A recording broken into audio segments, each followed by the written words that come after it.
les routes, je vous l'ai dit, je le regrette, qu'avec les départements, on ne soit pas plus en capacité, à certains endroits, non pas d'avoir un plan collectif, mais à quelques endroits où c'est stratégique, où c'est indispensable, où on n'a pas d'autre alternative, on fasse ce qu'on avait su faire à une année ou une autre, et en tout cas à une époque où ça avait apporté un certain nombre de réponses. En 2024, il y a un appel à projet sur les cars express qui va être lancé par le gouvernement. Les structures de rabattement, moi qu'on fasse des étoiles, c'est parfait. Qu'on renforce pour les deux métropoles que sont Orléans et Tours une capacité de meilleure irrigation, c'est très bien. Mais pensez aux territoires ruraux qui doivent se connecter. Et les cars express, c'est la solution de l'avenir. Madame Pécresse, au moins, a lancé, je crois, 45 lignes ou 50 lignes qui arrivent. Engagez-vous.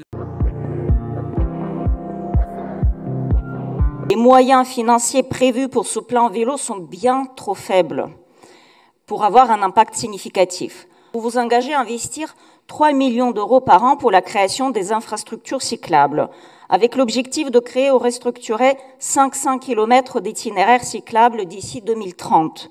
Un simple calcul m'amène à estimer qu'avec 3 millions par an d'ici 2030, nous arriverons à construire 35 km linéaires en 7 ans.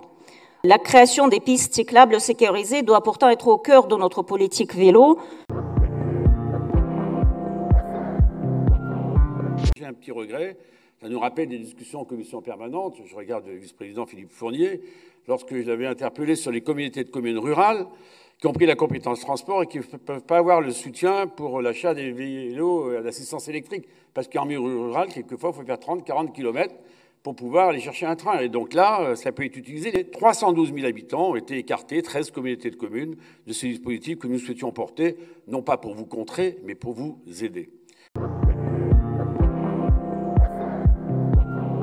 Les assises de l'eau ont mis le sujet au cœur des sujets de priorité régionale et nous souhaitons mettre les moyens sur cette politique, sur un sujet essentiel qui sont les réseaux fuyards. Et on sait que dans la ruralité, les taux de déperdition sont massifs et posent un problème sur le prélèvement de l'eau potable. Et ce sont des investissements très lourds pour les Comcom comme pour les communes.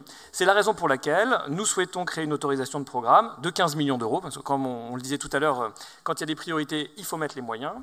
L'idée de dire comment on densifie dans le rural, c'est quand même un sujet devant nous. Comment on mobilise le mieux possible l'immobilier existant dans le rural comme dans l'urbain, c'est un sujet qui est devant nous.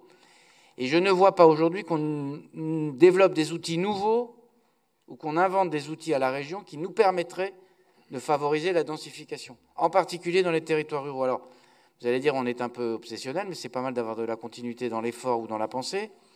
Je considère que la politique cœur de village, dans sa dimension locative, elle permettait de densifier, ou en tout cas de réutiliser des ensembles immobiliers, et reconnaissons que l'aide qui est apportée désormais, elle est plutôt, comment dirais-je, symbolique, résiduelle. Le SRADET fixe un objectif de 100% de consommation régionale d'énergie couverte par une production d'ENR d'ici à 2050. Ça implique la multiplication par 5 de notre production actuelle d'ENR. Toutefois, nos visites sur le terrain nous rappellent à quel point il y a un besoin de changement dans la gestion et l'organisation de l'attribution des capacités de raccordement au réseau électrique des ENR. Et donc, du coup, cette ambition, nous voulons la porter. Nous pensons que la collectivité régionale a un rôle à jouer et qu'il y va de la crédibilité de nos objectifs régionaux fixés dans le SRADET.